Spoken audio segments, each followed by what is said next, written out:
Napakabango ng roller na ito. Parang si Prinsesa Shalala at talagang napakabango. Kayong lahat, tumigil kayo sa pag-ensayo!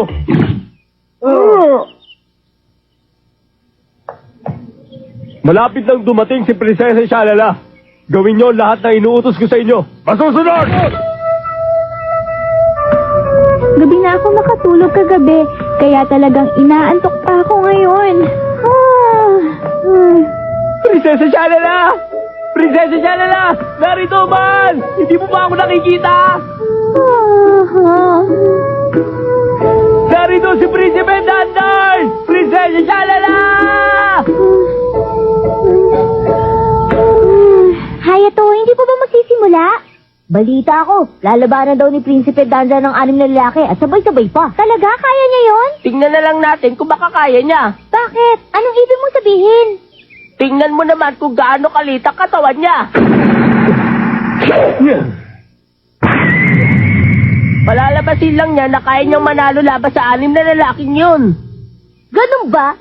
Gusto lang niya magpakitang gilas kay Prinsesa Shalala nang sa gayon magkagusto sa kanya.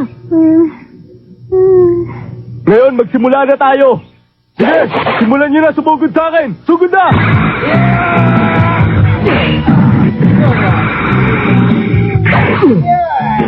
Lumipad ka na para isang paru-paro!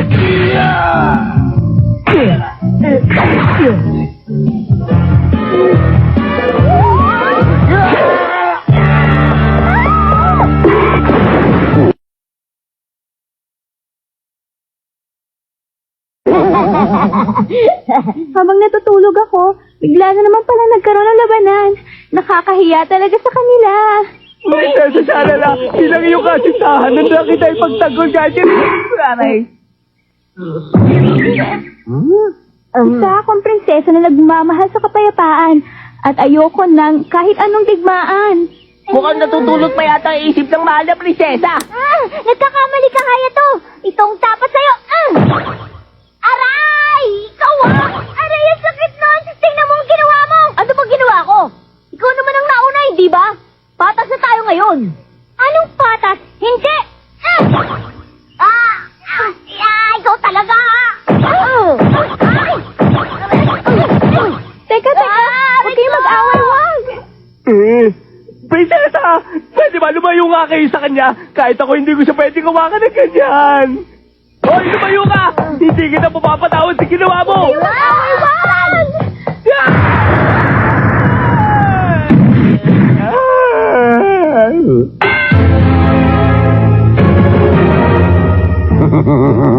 Dumating na masamang sandali. Si Prinsipe Dandan at Prinsesa Shalala ay nagkakalabuan na. Palagay ko nga, ngayon kapalaran na nagdakda. Ang kabaitan ni Master Oratoro ang gagamot na nagdurog ang puso ng Prinsesa Shalala. Pagkatapos iibig sila sa isa't isa. Pero hindi pa rin tayo nakasisiguro. Bakit yun ang iniisip natin? Pero ano naman kaya ang iniisip ni Prinsesa? Tumahimik ka! Gusto bang hiwain kita na parang repolyo at saka gawin kitang panghalo sa karne? Sabi mo kanina, hindi kayang mahalin ni Prinsesa Shalala si Oratoro. Hindi! Nandinira lang ako!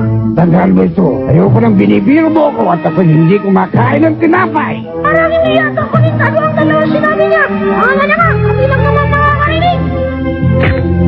Ang mabuti pa, Abdullah, ay dalhin mo sa akin si Prinsesa Shalala ngayon din. Ngayon din po. Galit ako kay Hayato. Tinapakan niya pa ako ng halos 75 beses. Kung ba yan tinapakan mo ako ng 77 beses. Dalawa lang naman ang lamang ko Bakit pa hindi ka marunong gumalang sa babae? Dahil talaga namang hindi ka kagalang-galang. Nalimpungatan ako. Nanaginip ako, napatumba ko raw ang lahat ng mga kalabang sundalo ng ating kaharian. Prinsipe Dondon, bakit natulog ka sa ganitong klaseng lugar? Baka sipunin ka niyan. Ay, naku.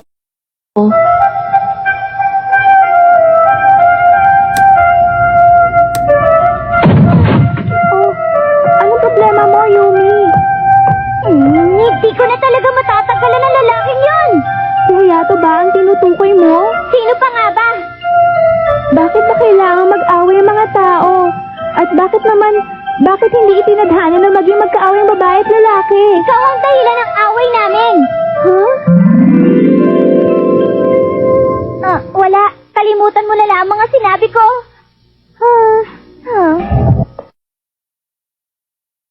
Dapat ba ako humingi ng tawad sa kanya? Kung hindi naman ako makikipagbati, wala naman magtuturo sa akin. Kung hindi ngayon, kailan pa? Yayakapin ko si Prinsesa Shalala nang napakahigpit at halikan ko siya na 1 beses, 2, 3, 4, 5, 6, 7, 8, 9, 10, 11, 12. Hoy! Ano ginagawa mo rito? Ano kailangan mo kay Prinsesa Shalala? Wala akong kailangan sa mahal na Prinsesa Shalala. Talaga lang, ha? Tulungan niyo kami! Prinsesa! Prinsesa Shalala! Ako ang mensahero ipinadala ng mahal na duke na sa Oratoru! Pangalan pa lang napakapangit, ha? Ano ba klaseng pangalan yun? Hindi katulad ng Dandan para nagmula sa langit. Ano sa palagay mo? Ano ba nangyayari dito? Nakita mo na nangyayari, nagtatanong ka pa. Ay, pasensya ka na. Ako si Dandan at ipagtatanggol ko ang prinsesa kahit buhay ko ang maging kapalit. Tingnan natin kung makakaya ko! Abdullah Tabula! Abdullah!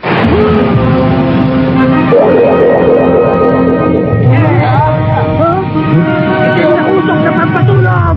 Makakatulog ang sino ng makakalangap ng usok na ito! Takpan yung lahat ng ilong nyo, huwag kayong hihinga. Ano? Baka mamatay kami yan. Lahat na lang na sinasabi ko, kinukontra mo. Hindi ka ba naubusan lang para sa akin na ibang ideya? Bakit hindi na lamang tayo lumabas dito? Hindi ko makita ang daan, baka pala usok. Hindi niyo matatakasan ang aking itim na usok! Hindi! Alam ko na.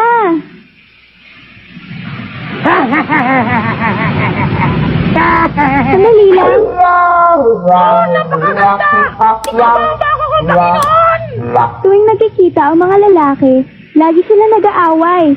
Meron kayang daigdig na puro babae lang? Hatong Dekeman, siguro walang nag-aaway sa lugar na yon. Meron akong alam na ganyang lugar!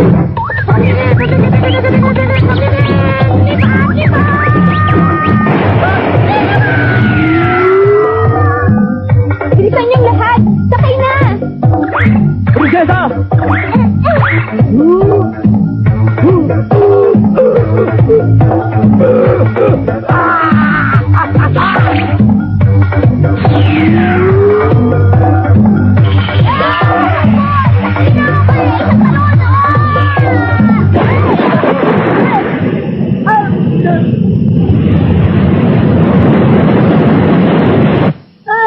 Bawa ka mabuti!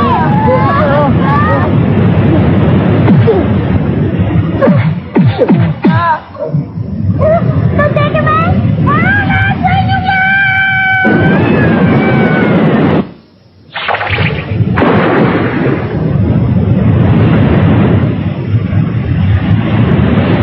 Nakatulog siya ng mahimbing. Nalanghap niya yung sarili niyang usok.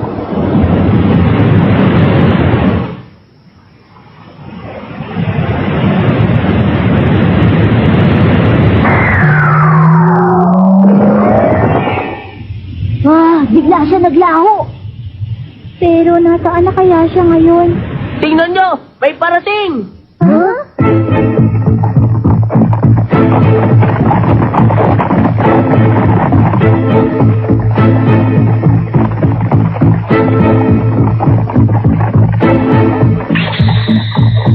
Ang sabi ko, dalhin tayo sa lugar na puro babae lang.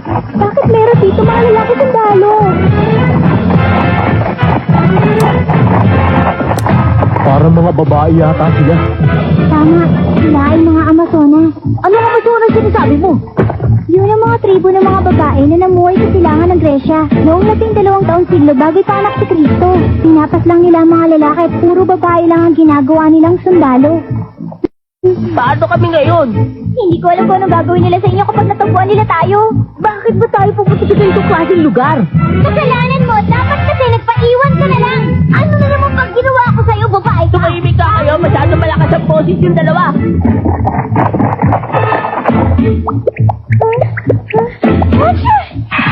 Sino nandyan?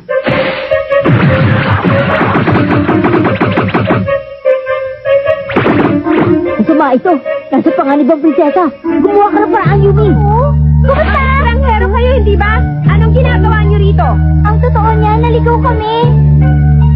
Baka mga espiya, mga yan. Dalhin sila.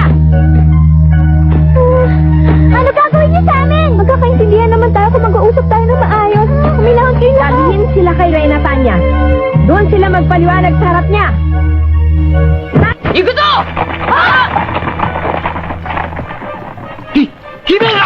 今見つかったらやばい。ここはユミに任せるんだよ。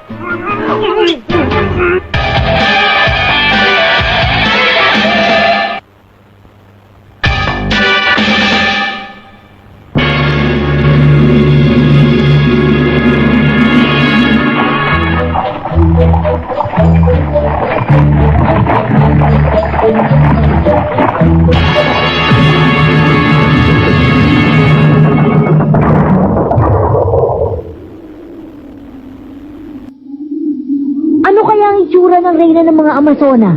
Baka ganito ang itsura niya. Kailangan ko mailigtas si Prinsesa Shalala. Sandali lang! Katapusan na ng buhay natin kapag nakita nilang lalaki tayo. Hindi tayo pwedeng pumasok sa kastilyo ng ganitong itsura. Teka, ano ba ito, Aladdin? Alam ko na. Sino pa yata ang pinakamaganda? Para kang tunay na babae. Wala nang iba paraan ka sa episode ito. Gagawin natin ang lahat ng ito para mailigtas ang prinsesa. Pero kung dyan tayo dadaan, baka mapagkamalan din nilang tayong estranghero. Ha?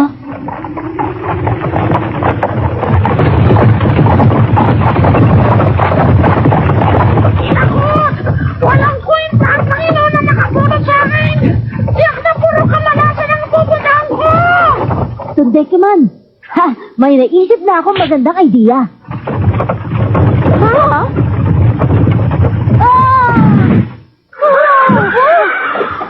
Naku, masama ito. Ano ba nangyayari sa'yo? Masyado akong maraming nakain, kaya... Ha? Oh, ikaw pala, kaibigan! Ikaw na babago kong Panginoon!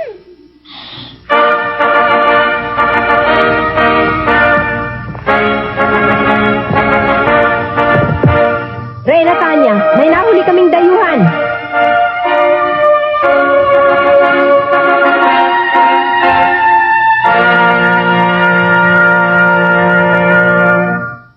Akala ko nakakatakot ang itsura ng kanilang reyna, pero... katulad din naman pala natin siya. Oo nga. Tingnan natin kung makakaya niyang pangatawanan ng pagiging reyna niya.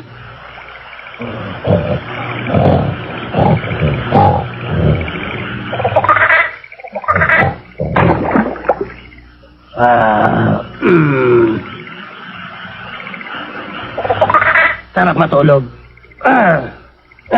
Siya nga pala. Hindi ako dapat magsayang ng oras. Bolang kristal, ipakita mo sa akin si Prinsesa Shalala.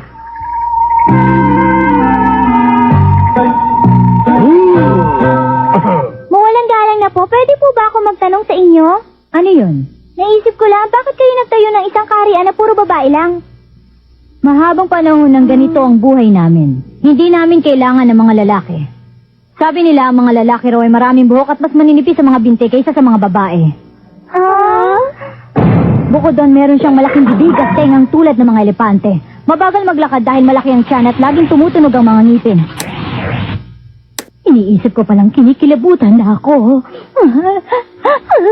Alam mo, Yumi, sa palagay ko, hindi pa siya nakakakita ng lalaki sa buong buhay niya. Siguro nga. Mawalang galang na kamahalan! Reyna Tanya, may dumating pong mga mensahero at maraming dalang regalo mula sa silangan. Mga regalo? Opo. Narito na po sila! Ayun palang Reyna. Ibang-iba sa naisip ng itsura niya. Si Prinsesa Shalala, ligtas siya. Ikinalulugod namin makita kayo, mahal na prinsesa.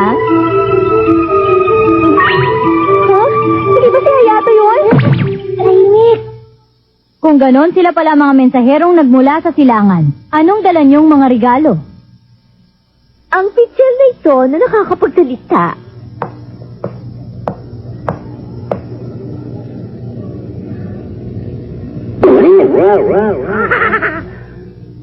Karangalan ko makilala kayo! Naalin ako sa inyong kagandahan! Hindi ako makapaniwala. May gusto kayo sa akin? Ha? Ano? Walang galang! Nagyulo agad! Baka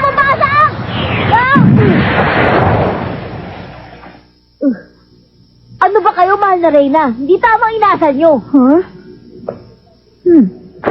Isa kang... Huh? Lagot! Ikaw ay isang lalaki. Isa siyang lalaki.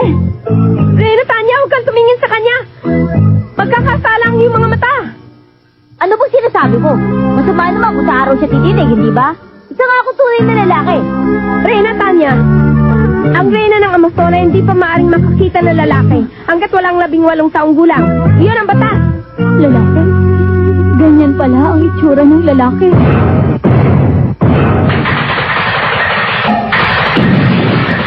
Lalaki. Lalaki.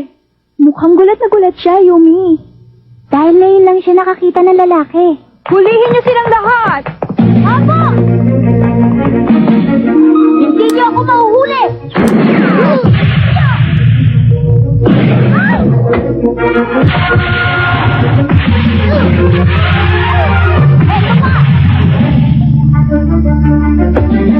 Sisiw! Ganun pala. Unahin sila!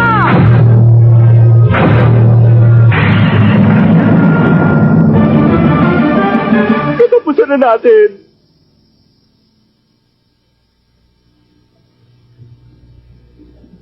Reyna Tanya, lalaki silang lahat. Ipinagbabawal na pumasok ang mga lalaki sa loob ng palasyo. Huliin silang lahat!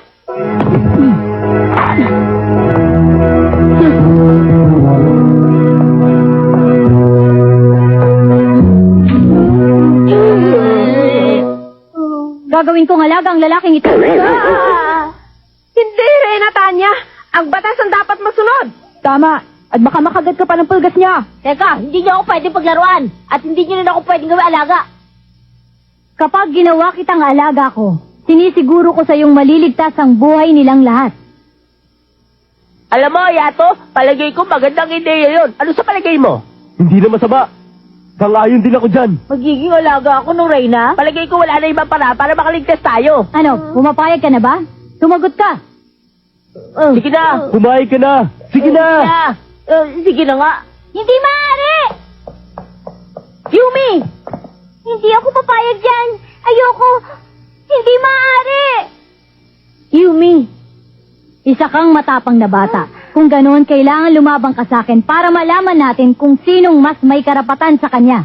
Wag, hindi ka mananalo sa kanya, Yumi. Tumahimik ka. Ito ang batas naming mga Amazona. Kung ganoon, ako ang lalaban. Kapag natalo mo ako, maaari mo nang gawin sa akin ang gusto mo. Hayato. Pero hindi ako maaaring lumaban sa isang lalaki. Ako ang lalaban. Prinsesa Shalala. Reyna, Tanya, isang dayuhan. Yung dati kong Panginoon! Oh, Tosekiman! Tumigil ka! Prinsesa Shalala.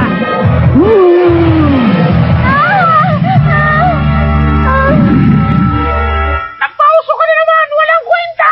Wala akong pakialam. Isa pang walang kwentang mahika. Lumitaw ka, ilaw na nimpa.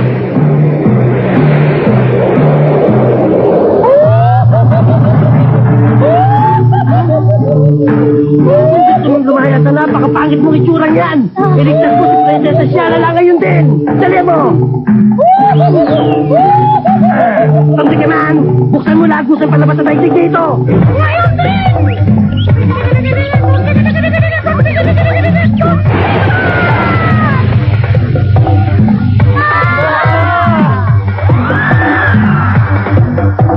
Magsasara ang lagusan sa loob ng 10 minuto. Kailangan din sila makasunod. Dalihan nyo!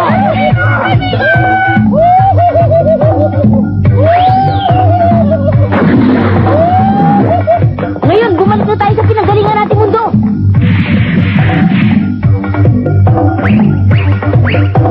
Sandali! Bumalik ka dito!